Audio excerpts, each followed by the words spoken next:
Well, good morning. Welcome. You're watching Market Cafe on ET Now. I'm Harsh Saita. With me is Snehi Shah. Over the next hour or so, we'll quickly take you through what global cues are indicating, as well as specific stocks, as well as the macro news surrounding largely everything relating to corporate and business. Let's quickly catch up on what's happening on the global front. A very weak on the Nifty yesterday, Snehi. What do global markets look like today early morning? What are the cues coming through? Well, not very nice, not very positive. Harsh, good morning to you and a very good morning to all our viewers as well. We did see some respite when it came to US markets yesterday, but that has reversed and we've seen a sharp sell-off coming in on Wall Street. Now in regular trading on Wednesday, the S&P 500 fell 1.4% and ended the day below that 4,200 level that is widely watched by chart analysts and investors. Now this marked the first time the broader index closed below this threshold since the month of May. Nasdaq, however, lost 2.4%, sharp cuts coming in for Nasdaq and recorded its worst day since the 21st of February this year. Dow also shed 0.3% but managed to hold on to nominal losses, not as bad as the other two indices. A slew of corporate earnings came out after market close yesterday. Facebook parent Meta beat on top and bottom lines in the third quarter, but the company's Reality Labs division lost $3.7 billion. So on the back of that, Meta shares were down 3%. The brutal trading session was also partly driven by a 9.5% decline in Google parent Alphabet. Late Tuesday, the company reported revenue in its Google Cloud unit that came in largely below analyst estimates. Now, the next market catalyst may come Thursday morning as traders watch the first estimate for the third quarter GDP data, which is expected to have gained 4.7% on an annualized basis. The question now is how long will this expected growth last, particularly as economists look for signs of a recession. Weekly jobless claims data will also be out in the morning, and major earnings are also on the horizon, with Amazon scheduled to post results after the close, along with Ford and Chipotle. So, well, a sea of red when it comes to Wall Street, lots of negativity. There's sharp cuts coming in for all the indices. Shifting focus to Europe, then European markets closed mixed on Wednesday amid a slew of earnings, both in US as well as Europe. Now, the Pan-European Stock 600 index ended little change from the previous session, did not do much, with sectors pointing in opposite directions. Mining stocks rose almost 1% to lead gains in the market, while retail stocks fell 1.3%. Deutsche Bank shares provisionally ended over 8% higher on the company's results, positive results coming there. DAX and FTSE also were nominally up. So, well, this is what the handover is looking like. Largely flat coming in from Europe, but sharp cuts coming in from the US markets. But Harsh, while this is on the equity front, we see Brent has come back to those $90 levels. So tell us what oil has done yesterday. Well, yes, flip-flop continues on oil, Snehi, as you correctly pointed out. Brent just above the $90 a barrel mark, and that's largely again on the back of the Middle East conflict. It continues to flip-flop within that $80 to $90 a barrel mark is where we're currently looking at oil on a slightly more sustained basis. Let's also quickly look at WTI just above the $85 a barrel mark. Also, US oil inventories in focus. Seems like some shoring up happening there as well, which is putting a lid on the upside for oil. So that's probably a positive to take away from all of the news on oil. Let's quickly also have a look at gold. Gold has risen. Safe haven definitely going up. Alternative assets also in focus. You are seeing gold at $1996 an ounce. That's where gold is at. You're seeing crypto sustain above that $34,500 level, Bitcoin rather, at that level, and you're seeing bond yields at 4.96%, Snehi. So clearly the alternative assets as well as bonds are in focus as people shifting focus towards some of those alternative assets.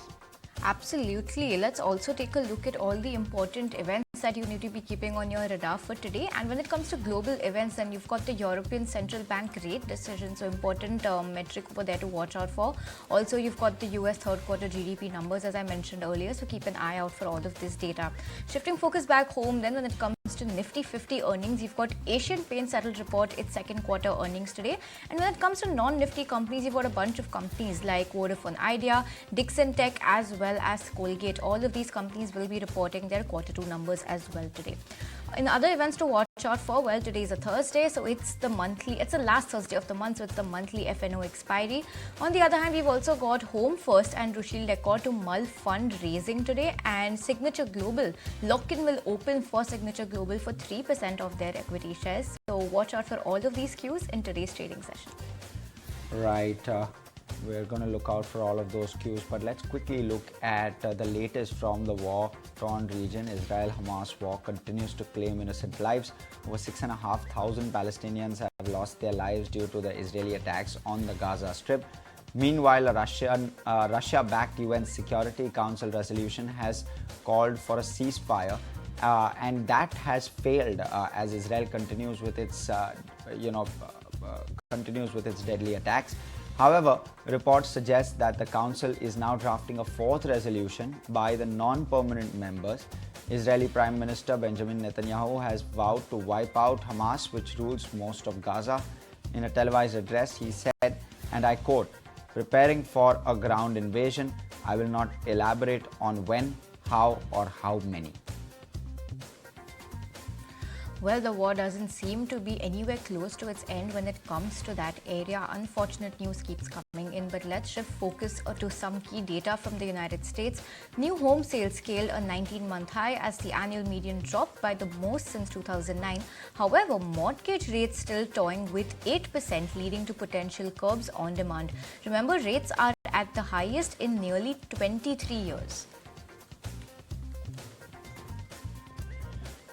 Right, let's shift focus to earnings. Meta delivers a beat on revenue on the back of a 23% surge there and the fastest rate of growth since 2021 clocked by the company. Going forward, the company expects faster growth in its core digital ad business. Meanwhile, software maker IBM's revenues were up 8% and in line with those consensus estimates. And General Motors and Honda Motor have cancelled their partnerships to jointly develop affordable EVs on the back of slower than expected demand and changing market conditions. The unwinding of the said tie-up comes amid a slew of announcements to scale back announced EV plans. Right, and social media giant X soon will launch an early version of video and audio calling for select users amid efforts to make X an everything app. The latest functionality comes amid a series of new features and changes to the platform's core experience under Musk.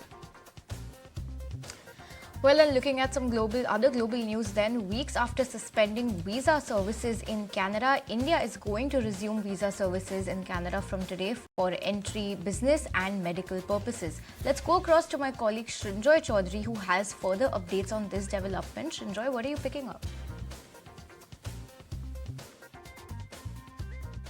The first signs of some kind of resumption of a conversation with Canada.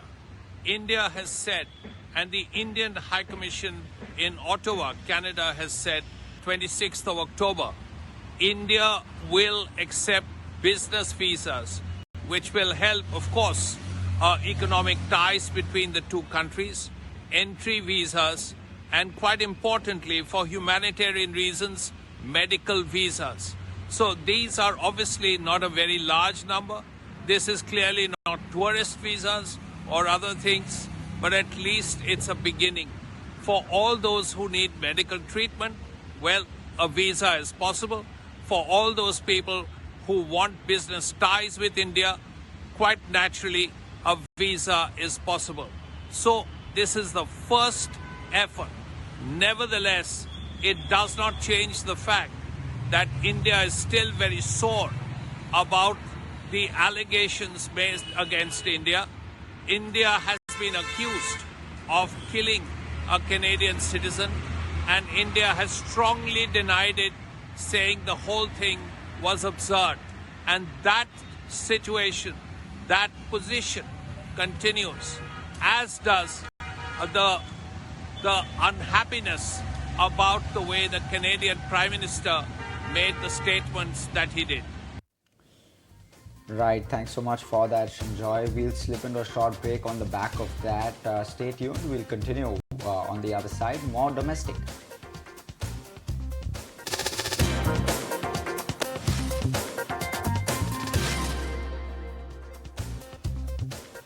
there, welcome back. You're watching Market Cafe. This is ET. Now let's move on with the show and talk about some news. Then the government is likely to announce some relief to domestic steel producers. ET now has learned from sources that countervailing duty may be imposed on import of 200 series of steel products. Prakash Priyadarshi has more details on this. Prakash, take it away. Yes, we are learning from our sources that the Ministry of Finance is likely to provide relief to the domestic steel producers.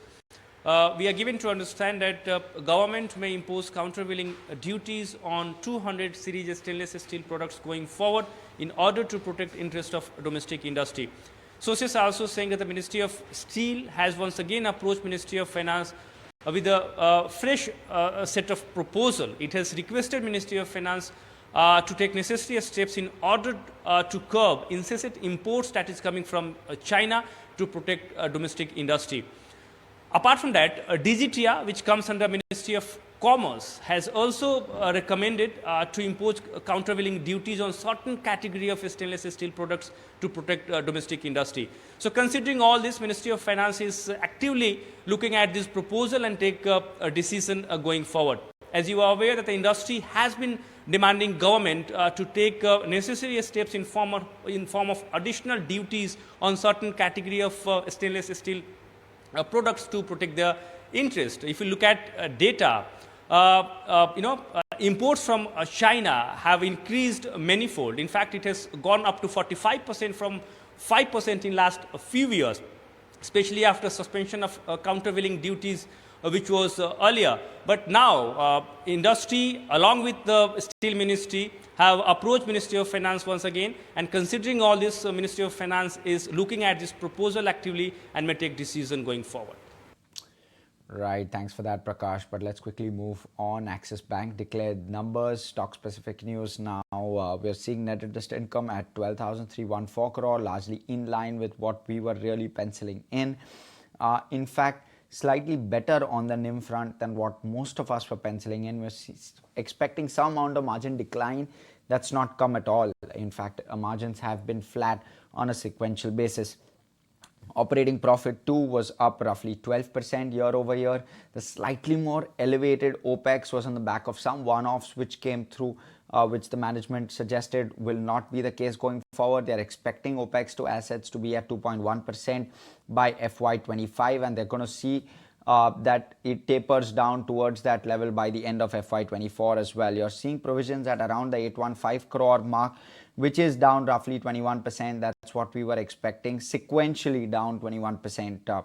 I stand corrected there. Profit after tax came in at 5864 crore, which was up 10% year over year, largely flat sequentially. In terms of advances growth, extremely strong, 5% growth sequentially on the advances front. Deposits, though, not as good as most of the street was expecting, just up 1% sequentially. So deposit growth numbers still need to be worked on. In terms of the advances growth, all sectors grew very healthily. SME was the leader with regard to the growth number. 9% quarter-on-quarter growth in the SME space is what the bank saw. The pace of rise in cost of deposits is going to keep moderating is what they suggest, and the 6% sequential OPEX growth was due to some one-offs. We spoke about that.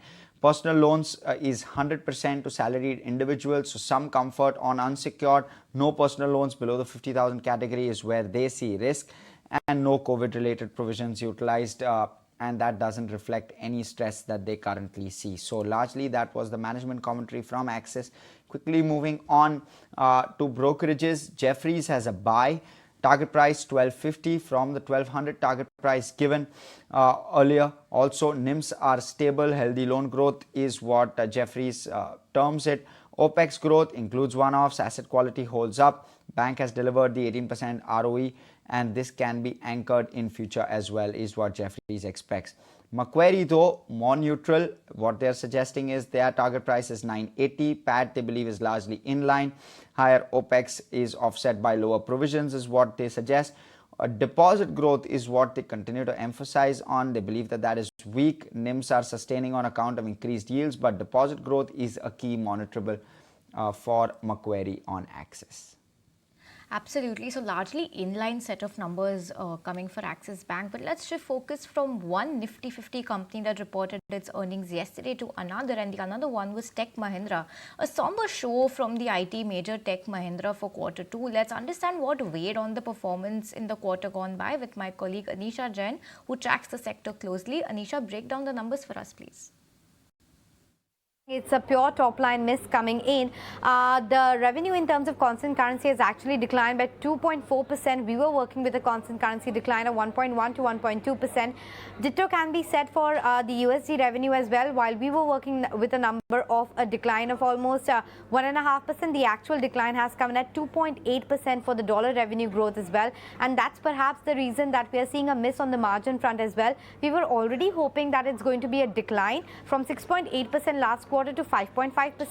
It's actually come in worse. The margins have actually dipped to 4.7%. So the margin performance is actually quite dismal, even below the 5% mark. And that's the reason the profitability was also sharply missed the estimates. The profitability has come in below 500 crores versus our expectation of at least a 670 crores. So there's almost a 170-180 crore miss as far as the bottom line is concerned.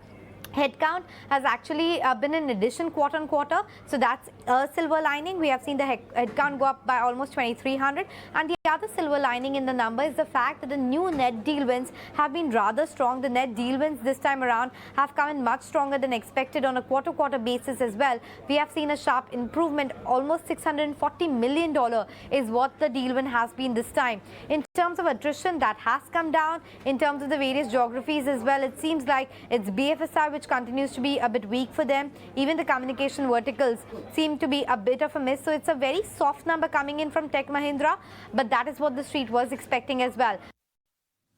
Well, a disappointing set of numbers coming in from Tech Mahindra. Let's also take a look at two brokerage notes on Tech Mahindra, and we've got notes from Nomura as well as Jefferies. Nomura has maintained their buy stance on the stock with a target price of 1,320 rupees. Jefferies maintains their underperformed stance with a target price of 910. Now, let's take a look at both of these notes in detail. Let's start with Nomura's view on Tech Mahindra. They've maintained buy, cut target from 1320 from 1,470 rupees. They say revenue was a miss on a sharp portfolio rationalization. They're saying FY24F is likely to be a kitchen sinking year. Now, in accounting terms, kitchen sinking year means a year or a quarter or a time period where the company releases all of its bearish news flow together. So they're expecting FY24 to be a disappointing year for Tech Mahindra going ahead. They say that the new CEO's strategy will be unveiled in April of 2024, and they have lowered their FY24 to 26 earnings per share by 9 to 39% on weak near-term outlook. That was Nomura's take on Tech Mahindra's results. That should focus and look at what Jefferies has to say on the same. They have maintained their underperformed stance and have hiked target to 910 rupees per share. They say that the Q2 results miss estimates. Weakness in communications is a key drag. They say that growth outlook looks muted. Margins, they say, however, will expand from current levels. They've also gone ahead and cut the earnings estimate, the FY24-26 earning estimate by 9 to 28%. So, well, that's Nomura as well as Jefferies' take on Tech Mahindra's quarter two numbers. But let's also listen into what the management had to say.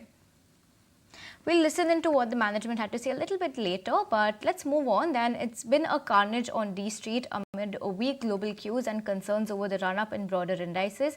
Is this just a correction or will it be a prolonged sell-off? And how are the indices stacked up right now? We'll slip into a short break, but on the other side, Somit will be joining us with all of those details.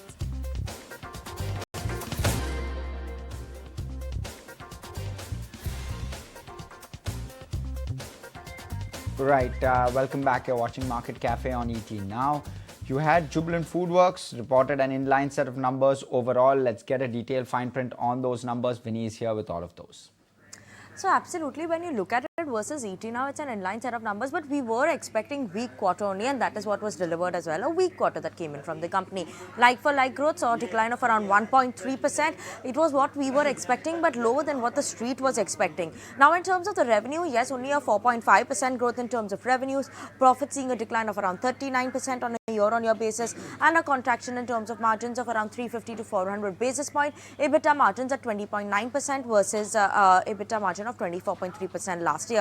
Domino's added 50 stores this time. They've entered into 3 new cities. The company is highlighting that better cost optimization initiatives have sequentially, when you look at the EBITDA margins, that's why they're seeing an expansion. But otherwise, on a year-on-year basis, they're impacted by the salary hikes as well, freight costs being higher as well. These are the factors that are impacting the margins of the company.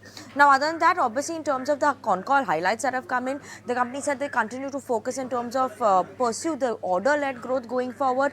They've seen a demand uptick coming during Navratri, the first 15 days. So there has been some uptick there, and especially during that World Cup, whenever there's an India match, they've seen an increase coming in the demand, is what the company highlighted. Ideally, their EBITDA margin that they want to maintain is going to be 150 to 200 basis point higher than the current levels that they've seen of EBITDA margins, and that's the aim they want to achieve as well.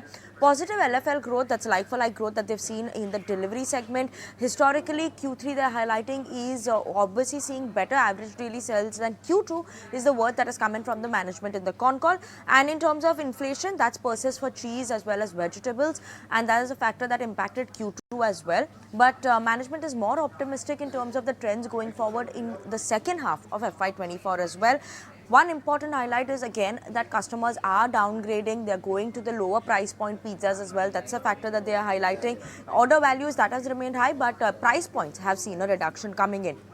Now, on the back of that, brokerages maintaining an equal rate rating is MS. They've cut the target price to 493 rupees per share from previous 510 rupees per share. Jeffries too is maintaining a hold, but in this case, they're actually hiking the target price to 480 from previous 450. So both of them are different in terms of the price hikes as well as price cuts. Let's keep an eye out on where Jubilant FoodWorks moves. As of now, nothing exciting in terms of numbers. Winnie, an inline set of numbers coming in from Jubilant. But stay with us and let's shift focus to the primary markets, because another IPO is set to hit D Street on the 31st of this month. Beauty brand Mama Earth's parent company Honasa Consumers IPO will be hitting D Street. So let's go across to Winnie, who's standing by with more details. Winnie, take us through this IPO.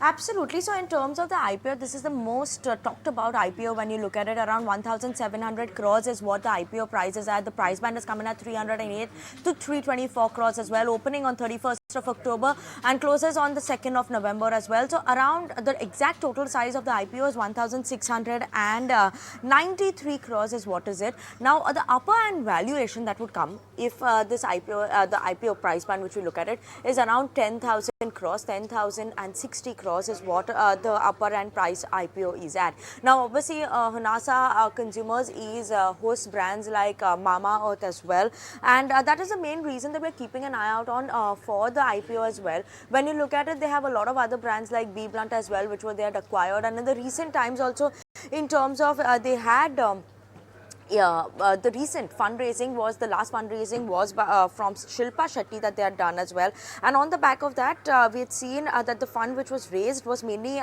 valuing the company somewhere around 8,200 crores. Now, given this new price band, it's around the upper end is at around 10,000 crores as well. The company obviously has flagship brands like Mama Earth, like I mentioned, which is a hair care, skin care, body care and beauty beauty and baby products brand as well.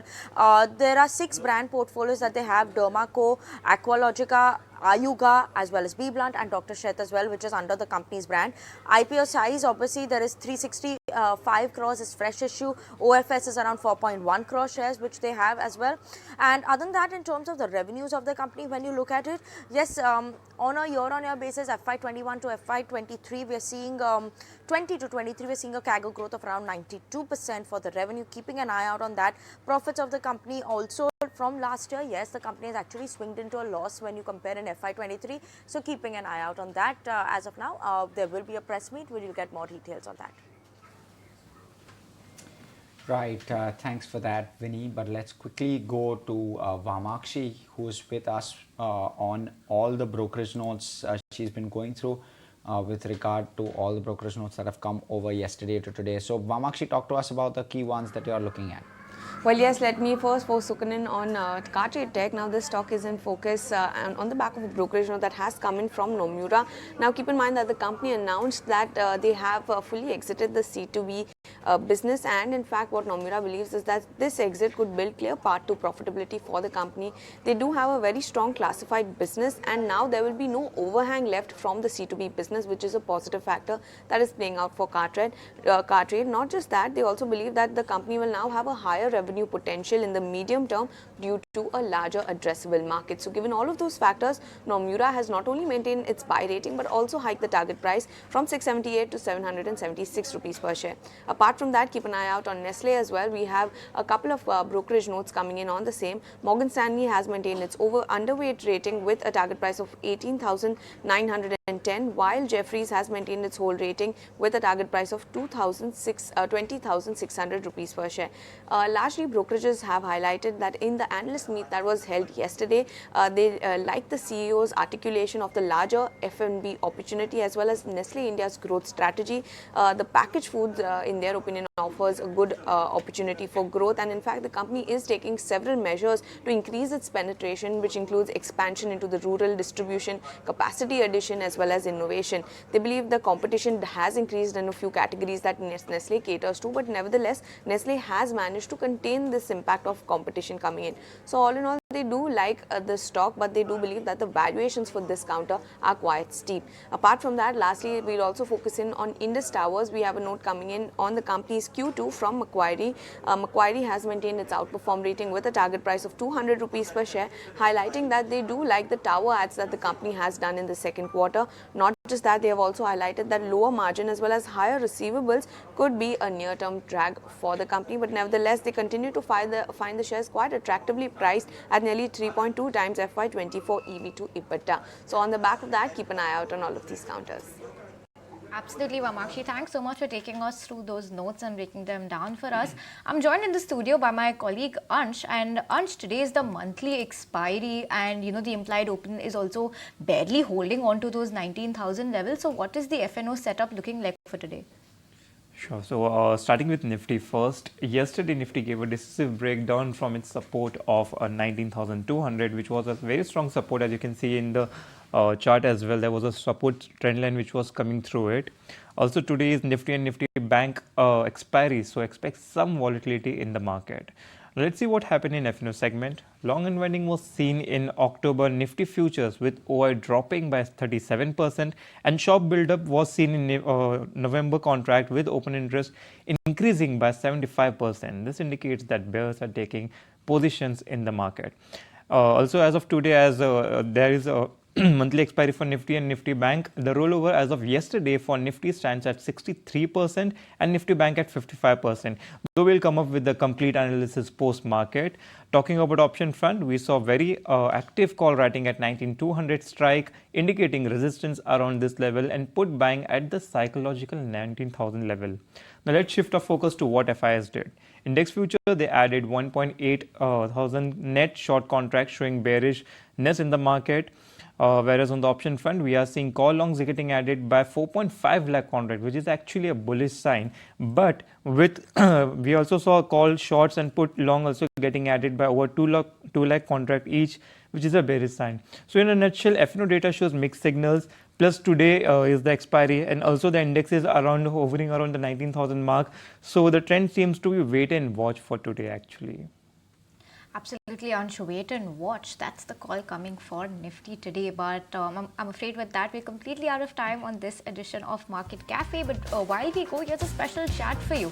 London-based multi-billion-dollar group Hinduja Group is monitoring geopolitical developments very closely. Chairperson Gopi Chand Hinduja believes that India will continue to outperform despite all the global turmoil coming in. Let's get a sneak peek of that very special chat my colleague Ajaya had with the top brass in London. Listen in as we bid you goodbye. So far as India is concerned, it has maintained the situation much better than other countries. And the Prime Minister has been very, very good to all countries and has maintained best relationships. The Indians are very talented. They are working hard. There is great potentiality in India to grow. So, I am not an analyst or an economist. I go with my experiences in life. In my view, at the moment, India is the best destination for investment. And the vision of Prime Minister Modi is excellent. The only thing which we have to still work hard is the implementation of his vision. Once that happens, it will be excellent. We were the first one in 2019 when we said India is going to be the third largest economy by 2028, 2030. It is moving in the right direction.